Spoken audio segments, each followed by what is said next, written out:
As humans, we are naturally attracted to a good mystery. We are curious, love puzzle solving, and enjoy the idea that we could crack a case wide open and maybe even reap the rewards. But in a world like ours, it seems like every time we decipher one enigma, 3 more are ready to take their place. In today's video, we'll be exploring 5 scary videos and mysteries that will send shivers down your spine.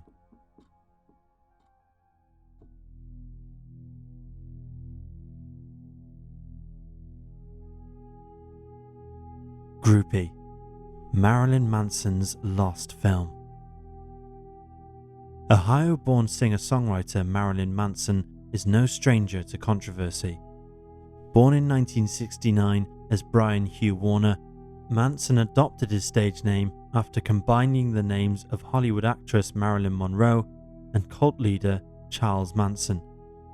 His rock and metal band of the same name has been extremely successful since the 1990s, and he is known for being an artist, hosting the first of his own exhibits in 2002. Manson came under fire early in his career, as some deemed him and his music to be a bad influence on young people. Media outlets also blamed him for the Columbine High School massacre, among other shootings, and over the years, Manson has been the subject of several lawsuits, including a civil suit brought by Oakland County, Michigan, which accused Manson of sexual misconduct against a security officer. In more recent years, he and his band's video footage was used in a video created by production company Strum Group. The video, which was posted to YouTube, depicted the simulated rape of Lana Del Rey. Earlier this year, Manson himself has become the subject of numerous emotional, physical, and sexual abuse allegations made by several women, including his ex-fiancée, Evan Rachel Wood. One of Manson's most controversial and mysterious projects, however, comes from a short film known only as Groupie. The footage has allegedly only been seen by 3 people in total, including Manson himself, and has never been made public except for a small excerpt used at the end of a video album. Groupie is said to be Manson's first filmmaking effort and was shot on one night between 1996 and 1998. The footage was recorded at a party Manson was hosting and allegedly involved an actress who was hired to pose as a groupie. As the film progresses, the woman is made to do more and more disturbing things as Manson's unaware guests watch on, both nervous and shocked by the events unfolding before them. According to numerous websites, the film begins by showing a sexual interaction between Manson and his now ex-bandmate Geordie Twiggy White, before the woman allegedly posing as a groupie turns up. She brings with her a piece of artwork as a gift. From here, the woman is pressured into drinking the urine of another now ex-bandmate of Manson's, Stephen Madonna Wayne Gacy beer, from a wine glass.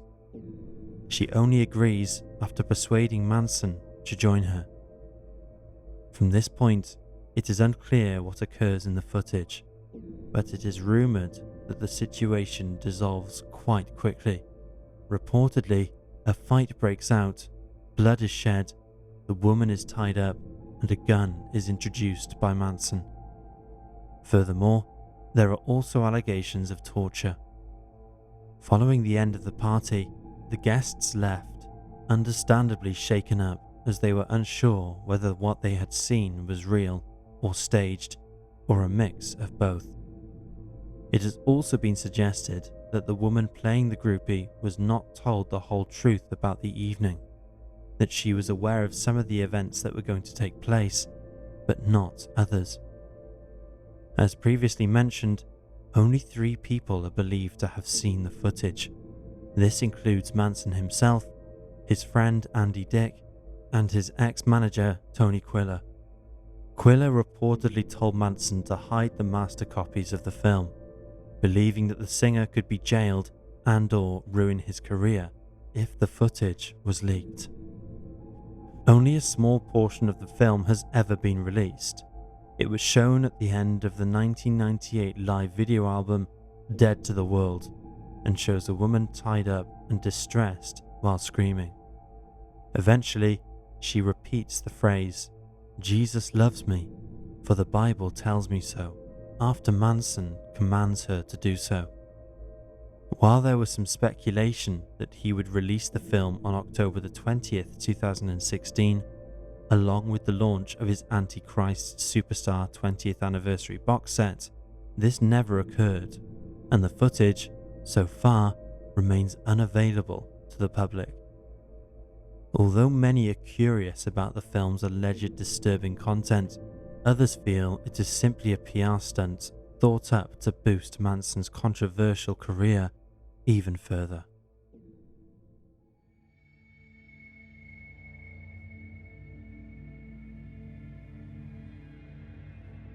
Esther Cox and the Great Amherst Mystery.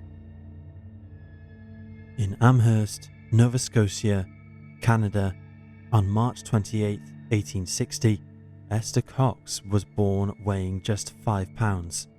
The youngest of 6 siblings, her mother, also named Esther, passed away when she was just 3 weeks old. Following the demise, her father, Archibald, remained and moved to Maine, leaving Esther in the cave of her grandmother. As a result of this, she grew up to be serious and old-fashioned. She was described as being strange and moody. In 1878, aged 18, Esther went out for a carriage ride with either a male friend or her boyfriend. The nature of the relationship between the two is unclear, but what is known for certain is that the man, Bob McNeil, was said to be a cruel man with a reputation for abusing animals. During the ride, McNeil took the young woman to a remote area of the countryside where he pointed a revolver at her and told her to get out of the carriage. However, Esther refused, and moments later, the distinct thundering of another carriage could be heard in the distance. So McNeil decided to move on. Upon returning home, Esther, still shocked by what had happened, cried herself to sleep.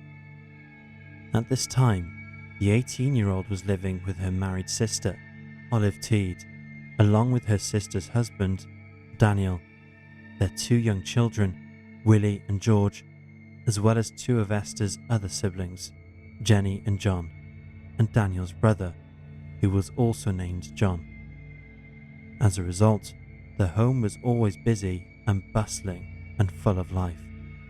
It also meant that there were numerous witnesses to the events that occurred shortly after the attempted attack on Esther.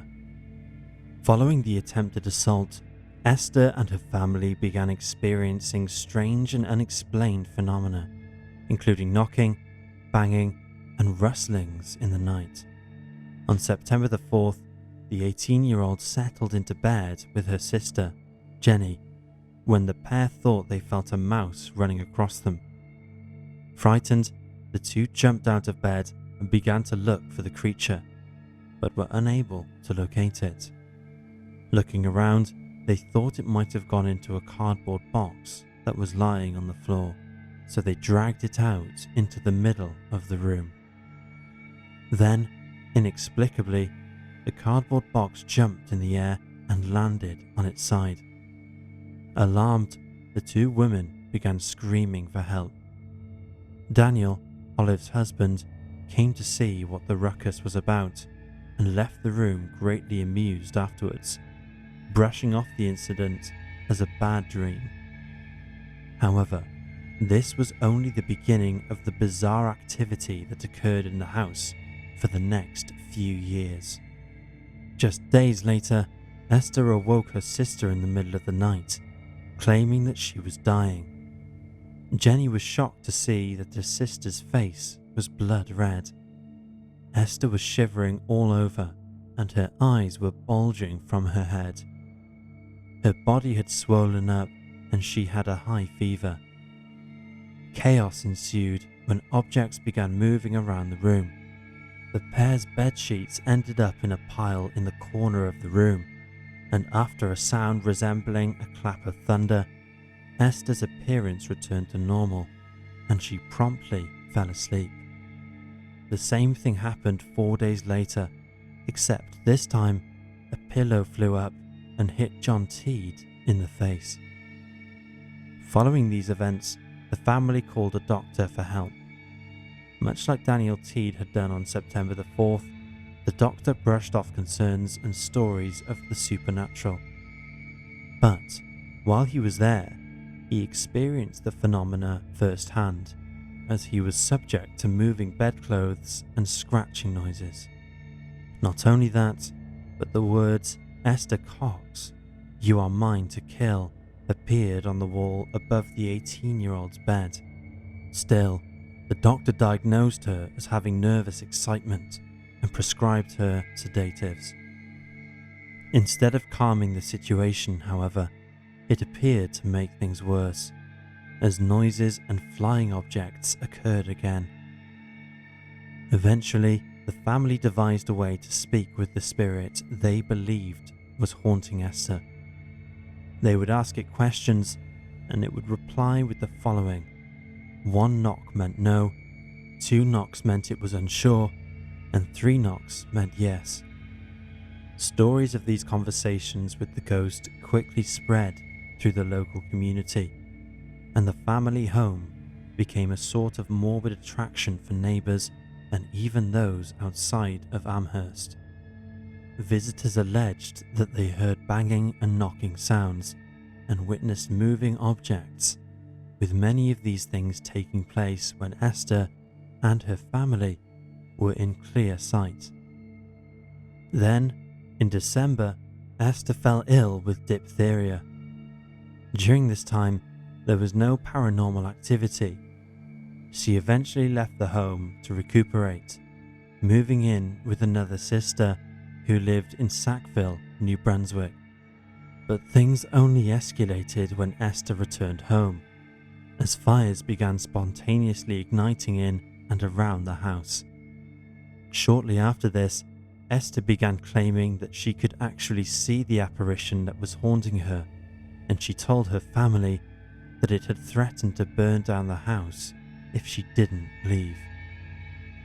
In January of 1879, Esther moved in with a local family who were fascinated by the supernatural events that were occurring. The manifestations continued and were witnessed by numerous people, and although many members of the local community were curious about the events and sympathetic towards Esther and her family, others were not so kind-hearted and subjected her and her family to hostility. News of the events continued to spread further afield, and Esther travelled to St. John, New Brunswick, where she was studied by several scientifically minded men who created a new way to communicate with the spirit, where they would recite the alphabet until the ghost knocked once. This meant they could spell things out, instead of having the spirit simply answer yes or no. Using this method, the men discovered the names of the 3 spirits who'd attached themselves to Esther. Bob Nickel, who was the original ghost and who claimed to have been a shoemaker in his previous life, Peter Cox, a relative of the family, and a woman named Maggie Fisher. After leaving St. John, Esther returned to Amherst but lived at a friend's farm for a short time before finally moving back in with her family. By this time, the story had caught the interest of Walter Hubble, an actor with an interest in psychic phenomena, who lodged with the family and recorded the events that occurred around him in a diary. Hubble reported witnessing moving objects, fires breaking out, and items appearing and disappearing, even when the family and Esther were in full view. He also claimed to have seen Esther being attacked with pins and other sharp objects, and witnessed several of the seizures in which she swelled up and experienced extreme pain. Upon communicating with the spirits further, it was revealed that a further 3 had attached themselves to Esther: Mary Fisher, sister of the spirit named Maggie Fisher, Jane Nichol, and Eliza McNeil. With Hubble's help, Esther went out on a speaking tour, attracting large audiences who paid handsomely to see the young woman in person and hear her stories, which the public continued to find fascinating, although she was sometimes met with hostility. During one particularly bad night where she was heckled relentlessly, she and Hubble agreed to seize the tour and return to Amherst. After returning home, Esther began to work for a man named Arthur Davison, but later accused her of burning down his barn, a crime for which she was successfully convicted and sentenced to 4 months in jail, although she served only 1 month and was released for good behavior. Following her liberation, Esther lived an ordinary life, unencumbered by the 6 spirits who had been haunting her for the last several years. During her lifetime, she married twice and had 2 sons, 1 to each husband. With her second husband, she moved to Brockton, Massachusetts, where she died aged 52 on November the 8th, 1912. In 1879, Hubble published a novel about Esther and the paranormal activity surrounding her, and the book did very well. Despite believing her story, however, Hubble continued to remain a skeptic of many ghost stories and was critical in particular of spiritual mediums. In 1919, another parapsychologist named Dr. Walter Prince suggested that Esther carried out supposed paranormal events while in a dissociative state. But for many, the Amherst mystery continues to remain a puzzle.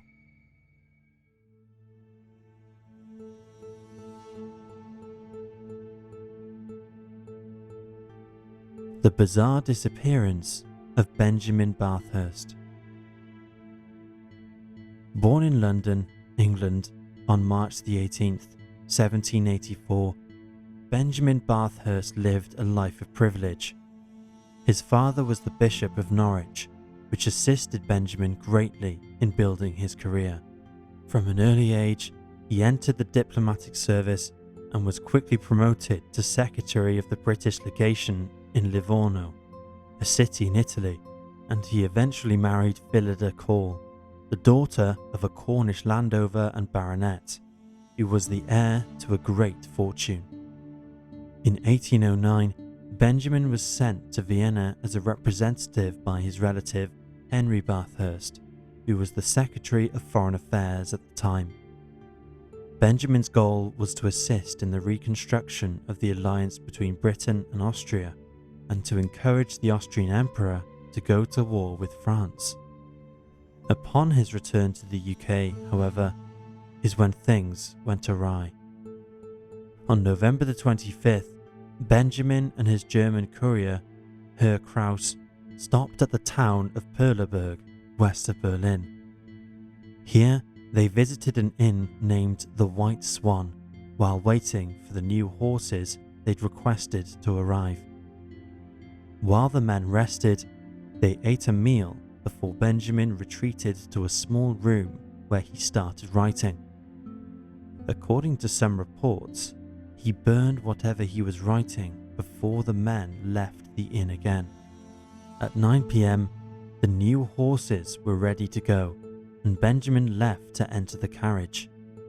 Kraus followed shortly thereafter, but when he reached the carriage, he realized that Benjamin wasn't there. He looked around the nearby area, accompanied by the driver, but there was no sign of the diplomat.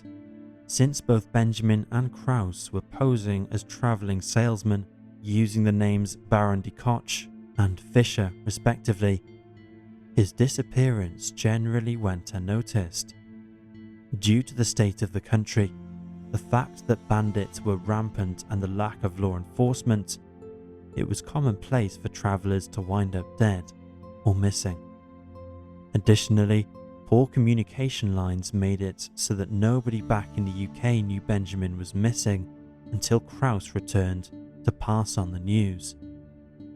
When Benjamin's disappearance was learned of, however, his wife immediately left for Prussia to begin a search for him.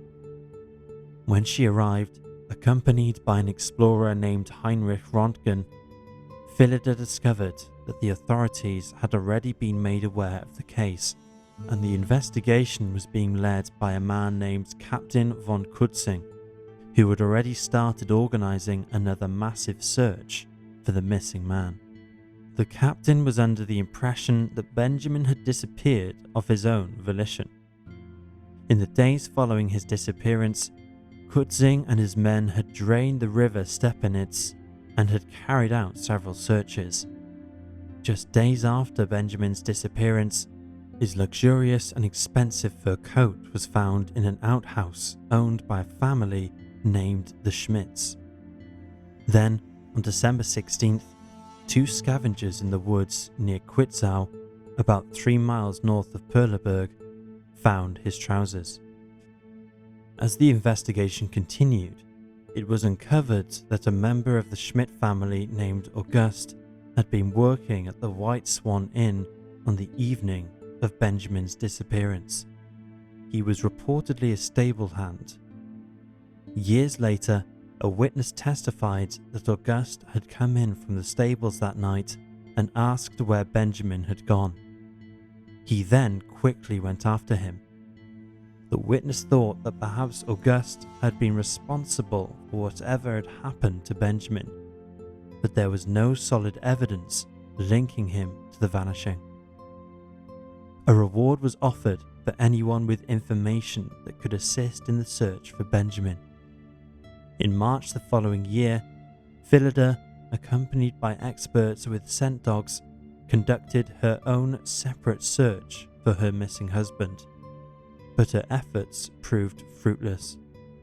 She eventually went to both Berlin and Paris, where she spoke with Napoleon Bonaparte, but he denied having any knowledge of the incident and offered his assistance, although this did not lead to any success either. After that, Benjamin's case grew cold. In January of 1810, a British newspaper named The Times published an article blaming the French government for his disappearance. The French hit back, however, in an article later that month where they cited accounts from Berlin which claimed he was deranged in his mind and that it was customary of the British to give their diplomatic missions to the most foolish and senseless persons the nation produces. In April of 1852, in the stable of a house being demolished near the Swan Inn, a skeleton was discovered. The house had been owned by a man named Christian Mertens, who worked at the inn when Benjamin went missing, but had been sold to a new owner in 1834. The skull revealed a fracture at the back, indicating the victim had received a blow to the back of the head. The victim also had perfect upper teeth, although one molar had been removed. Benjamin's sister was called to identify the skull, but she was unable to. To this day, the skeleton is still unidentified. There are several theories in the case of Benjamin Bathurst. In 1990, a Welsh writer named Mike Dash proposed the idea that the diplomat had been murdered. It has also been suggested that Benjamin was murdered by thieves for his expensive coat, that he left his coat behind at the inn and it was stolen by the Schmidts, or that he vanished as a result of paranoia, as one source reported that he'd suffered a mental breakdown earlier that year. However, what became of Benjamin Bathurst is still a mystery.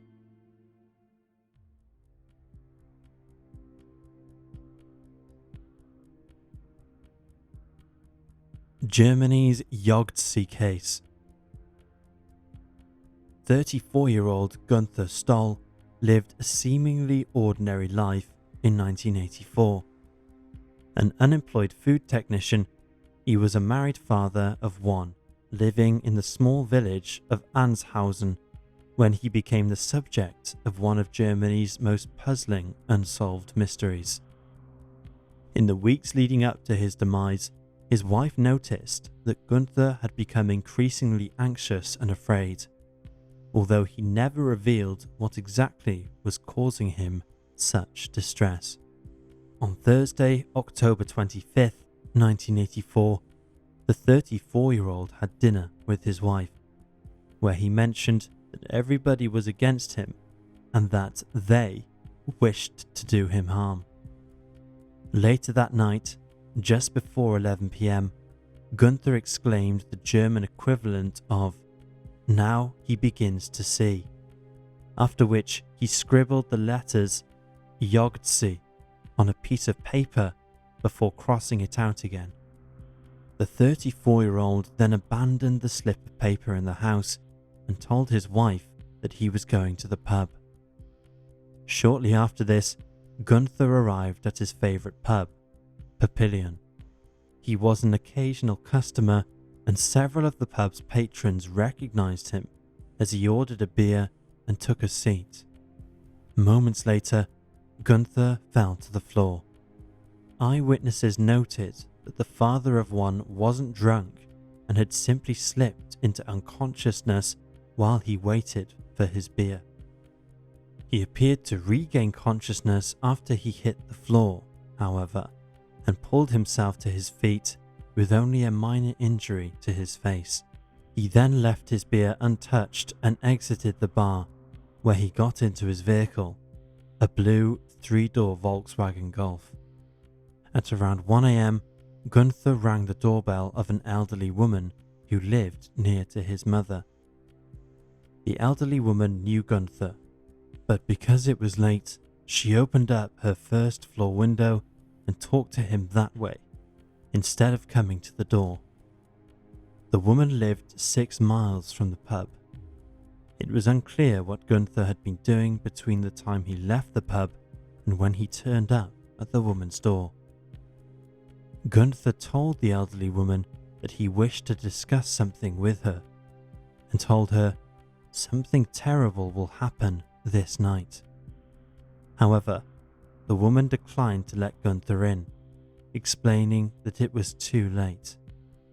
She suggested that he visit his mother for help, but he replied that his mother wouldn't understand, so the woman proposed the idea that he go home and see his wife. Gunther agreed with this and left. But he never returned home.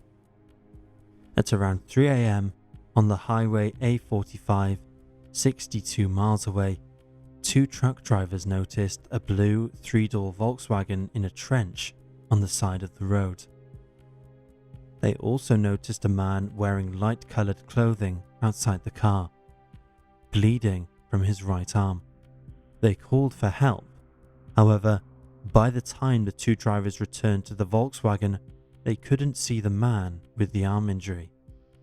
Instead, inside the vehicle, they found Gunther naked in the passenger seat with a massive and severe arm injury.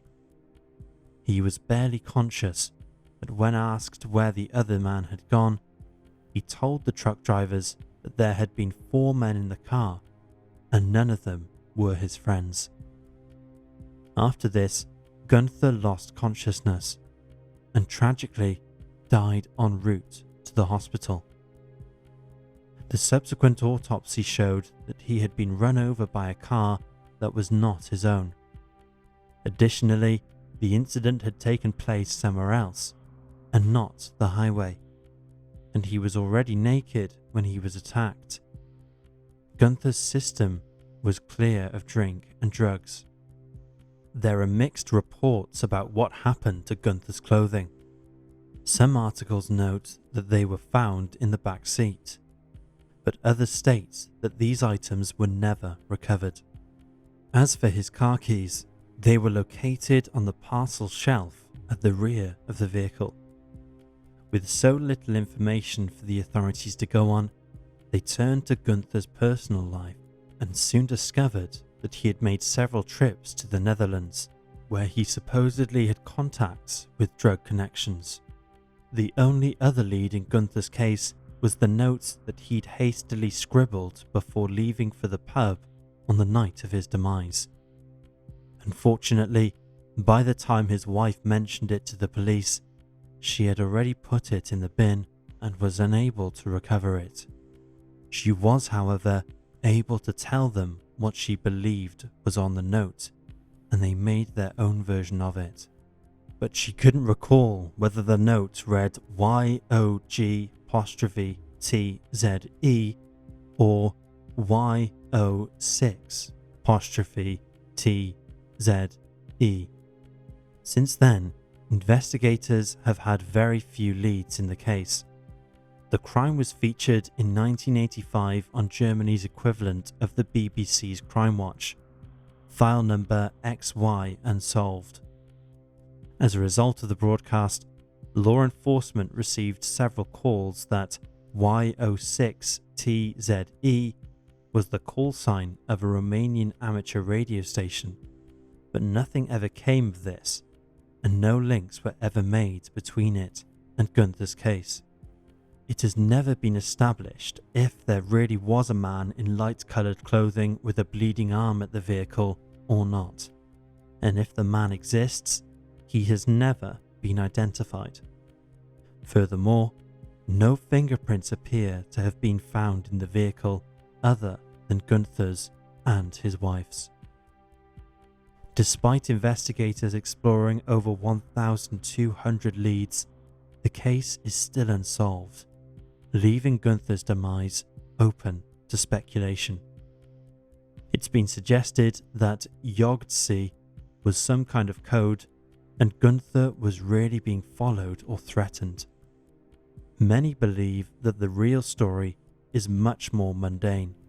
Online sleuths have proposed the idea that the 34-year-old had suffered from a psychological breakdown that had led him to become paranoid, and that he had been the victim of an accident. It's possible the driver who hit him was drunk or otherwise fled the scene for another reason. Or, alternatively, perhaps the driver went for help and encountered an accident themselves. It's also been suggested that the driver fled after seeing the truck drivers coming to Gunther's aid. Those who believe this is what happened to the father of one believe that the YOG'TZE note is simply gibberish. It has also been proposed that the note actually read Y0622E, with armchair detectives suggesting that this was a license plate number, although this notion doesn't appear to be correct, as it has failed to lead anywhere. Germany's YOG'TZE case is one of the most puzzling in its history, and is a favourite among true crime enthusiasts, but it is unclear if we will ever see it solved without more evidence, witnesses, or a confession.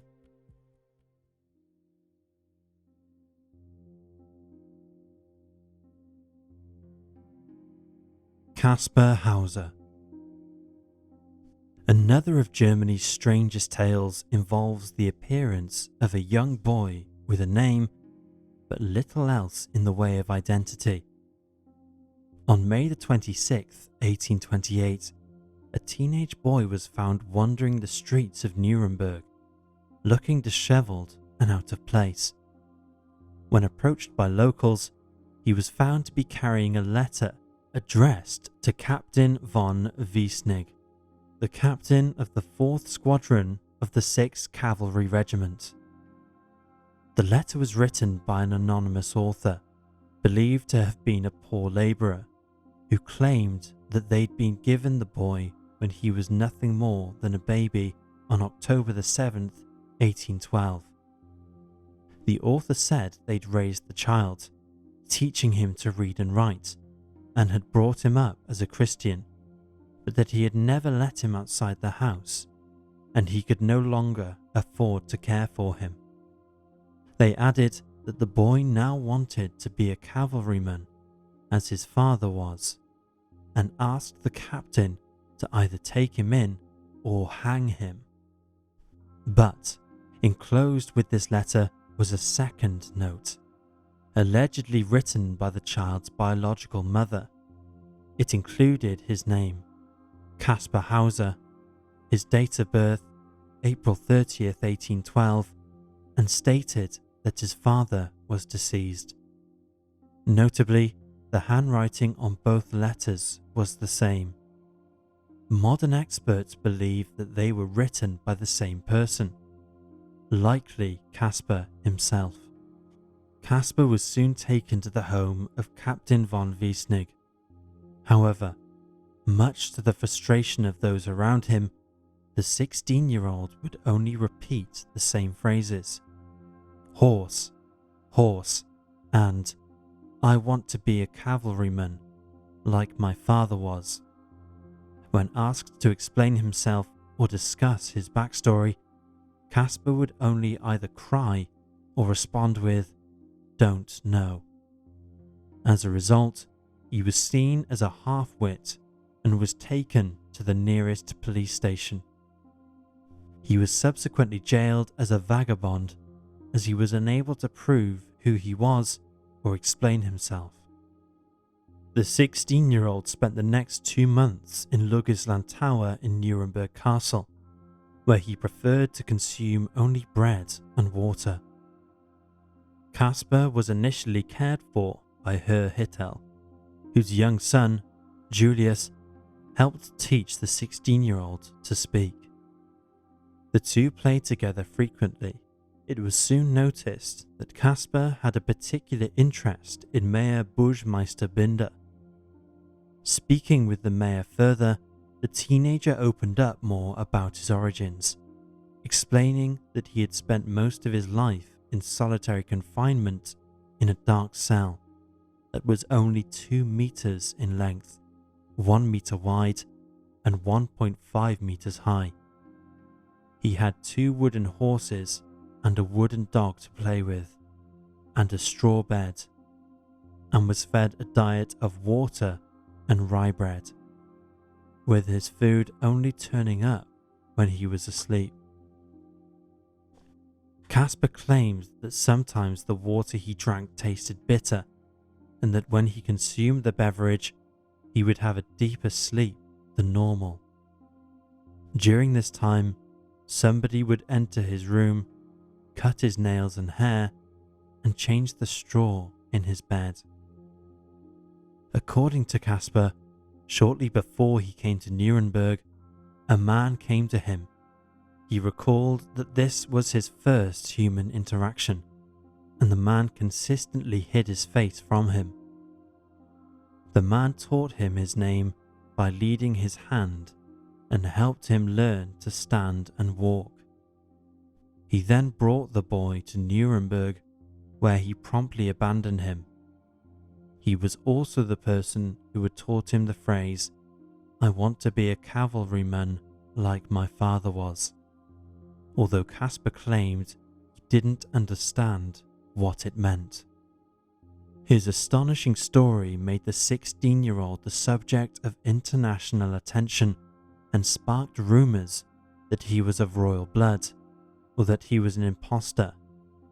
The president of the Bavarian Court of Appeals, Anselm von Feuerbach, decided to investigate his case. But in the meantime, Kaspar was officially adopted by the city, and locals donated money to help pay for his education and upkeep. Kaspar was then moved into the care of a schoolmaster and philosopher named Friedrich Daumer, under whose care the boy seemed to blossom. Daumer also discovered Kaspar's talent for drawing. The pair stayed together until October 17, 1829, when the 17-year-old was found in the cellar of Daumer's home with a cut on his forehead. He claimed that he'd been attacked by a hooded man who told him, "You still have to die ere you leave the city of Nuremberg," before fleeing the scene. Kaspar added that the man was the same one who'd brought him to the city in the first place. Authorities noted that the teenager had fled from the ground floor down to the basement, where he'd climbed into a trapdoor in the floor, rather than going for help from his carers, who were still in the house. It seemed unclear as to why he'd done this, but the modern-day theory is that there was no hooded man and that Kaspar took a razor to his head to inflict the wound, which he hid before going to the cellar. It suggested that he did this to garner sympathy, as he'd recently fought with Dahmer, who'd called him out on his constant lying.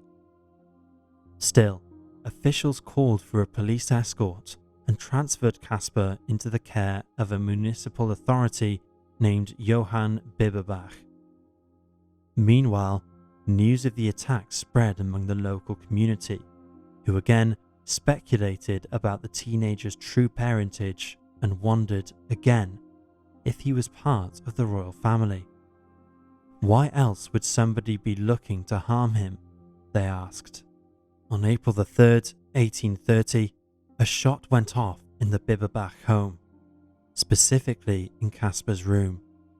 An escort entered only to find the teenager on the floor, a bloody wound to the right side of his head, and a gun on the floor. Fortunately, Kaspar wasn't seriously harmed and soon regained consciousness. He explained that he'd climbed on a chair to get some books down from a high shelf, but had fallen, and when attempting to get back up, he grabbed a gun off the wall, which had gone off.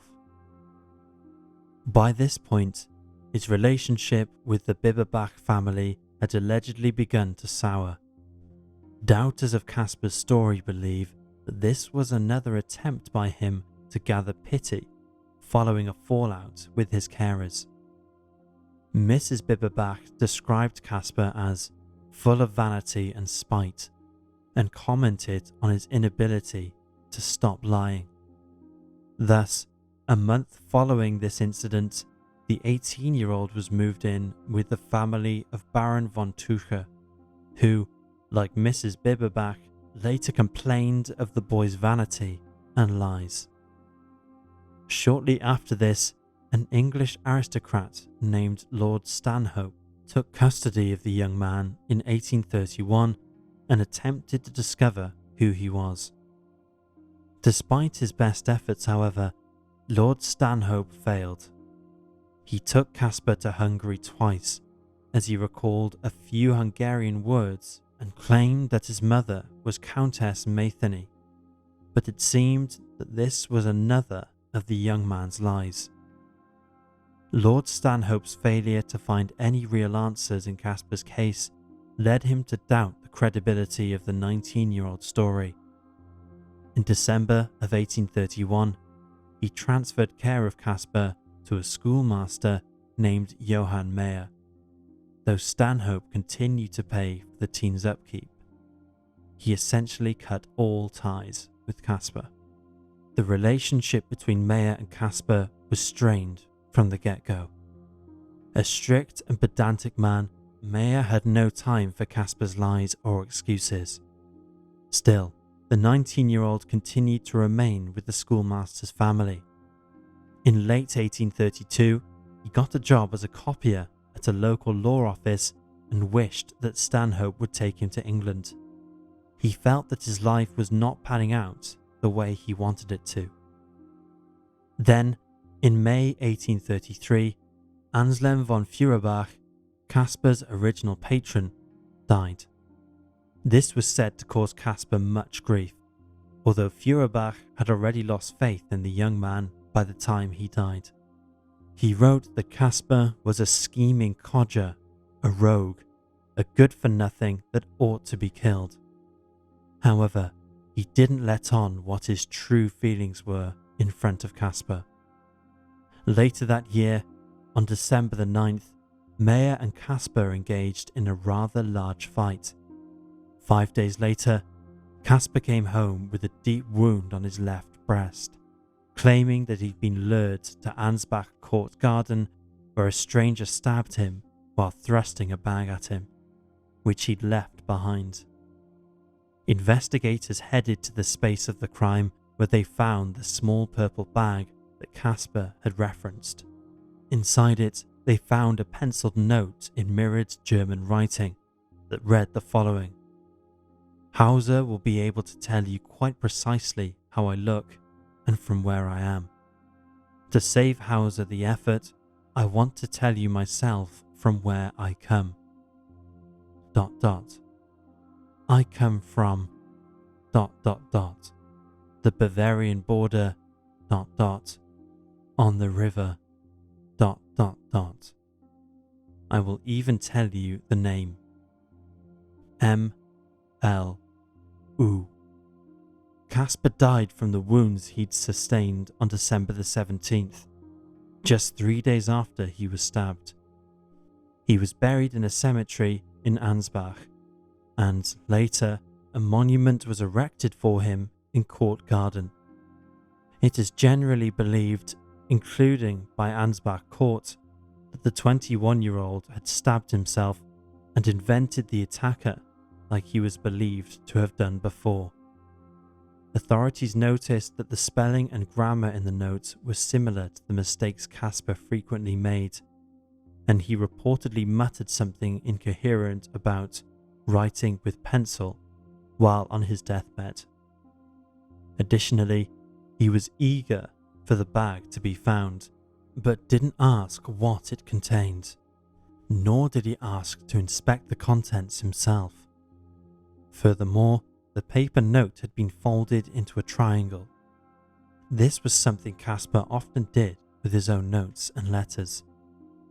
Historians suggest that the 21-year-old meant to wound but not kill himself, looking to revive interest in himself, garner sympathy, and persuade Lord Stanhope to take him to England.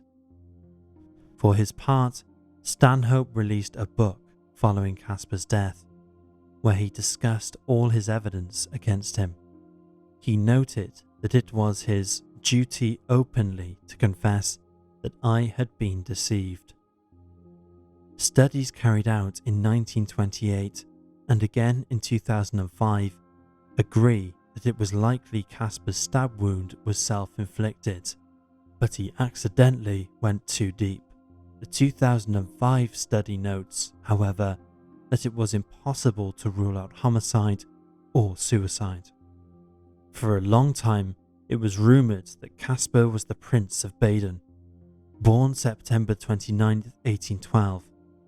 Although the prince died on October 16th that year, it was alleged that the boy had been switched with a dying infant and that Kaspar was the true prince, who'd been hidden for all these years, emerging at last, aged 16. However, in both the 1870s and the 1950s, various documents came to light, assisting in disproving this theory. The documents consisted of the prince's emergency baptism, autopsy, and burial, and in the 50s, letters written by the mother of the prince's father were also made public.